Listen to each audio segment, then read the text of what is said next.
Buenos días o buenas tardes, profesora. Soy Gonzalo Pérez y acá le traigo la parte 2 de la prueba que sería la parte oral. Where are the people in the video? They are in a park. What places are mentioned in the video?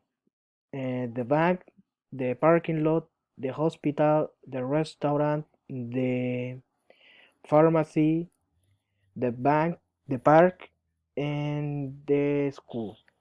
Where is the bank? The bank is 22nd Street and next to the parking lot. Where is the hospital? The hospital is 23rd Street and between the 6 and 7. Is there a restaurant there? Yes. Where? There is next to the bank. About you. Is there a supermarket near your house? Yes, is across from the department. What kind of thing do your supermarket sell?